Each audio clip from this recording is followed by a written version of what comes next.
I just wanted to share what God has done in my life and still is. Amen. I grew up with a single parent mom with 3 older siblings, and I'm the baby of the family, and yes, I'm spoiled. Well, and the mama made sure we were in church every single Sunday morning. Amen. No matter if, we stayed up late the night before, tried to fake sick, although that was not me, of course. She made sure we were in church every Sunday. And the church we went to, I just went to please my mom. I didn't go because I wanted to. I thought church was boring. I didn't understand what the pastor was saying, so I just went just because my mom told me to. But every Sunday, I would go to the store and get some snacks to wake me up. And I would see this bus go by. And I saw these kids, they were, having a good time. They were smiling. I'm like, wow. And I saw a guy doing flips, which was Brother Spears. And I looked at that and I was like, whoa, that's church right there. That's how you do church. And so I told my mom about it. And she said, we have a church. And that was kind of the end of it. And then later on, my church had a split. And I told my mom, I said, well, can I go to the church bus now? And she said yes. And something really cool, looking back, the church bus stopped right in front of my church, like right in front of it. And so I don't know if they had a stop like right across the street, but I remember thinking it stops right in front of my church. I know I can get on there.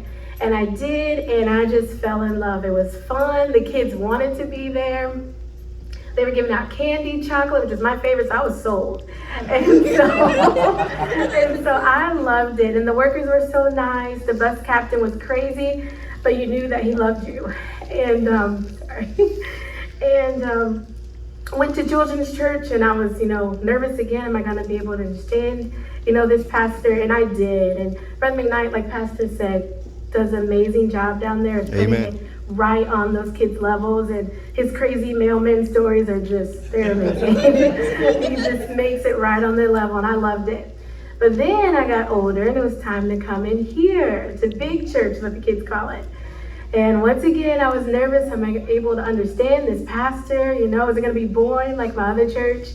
And it wasn't. The pastor, pastor preaches up here. He's funny, and he got my attention. I would just sit there and just soak everything up. And he gives an invitation, and I, knew I wasn't saved, but, I'm in front of my friends. I didn't want to, seem uncool. So I didn't raise my hand. But then he preached a sermon on hell and just everything about it and how you don't have to go there, how God wants you to go there. And I thought, okay, I don't care who's looking at me. I'm raising my hand. I need to get saved. And I did. And Mrs. Walker let me down the Romans Road right down there. Never forgot it. And then I got baptized not too long after that, and kept riding the bus faithfully. And then it was time for me to go to high school, and I was really terrified of public high school. And I didn't have to go there; I got to go here at Christian school, and it was amazing. Graduated here, and I went to Bible college for 4 years at Commonwealth and graduated. And Amen. Then I left and went to Indiana. The Lord let me there, and it was really hard leaving everybody. It really was. But I remember every time I would come for Christmas or spring break, everybody was just as loving to me. And I was afraid, I'm like, they're going to be mad at me, which you were. But everyone still just loved me and just cared so much about me, and I always loved that. And the Lord let me back here, and I was so thankful. It's no place like home.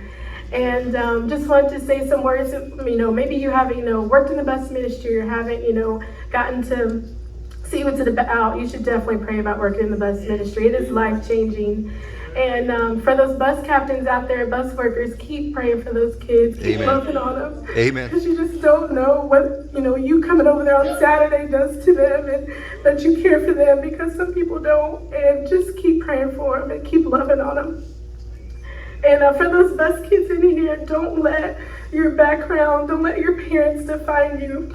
Let God define you. Let God use you. Thank you, Pastor. Amen.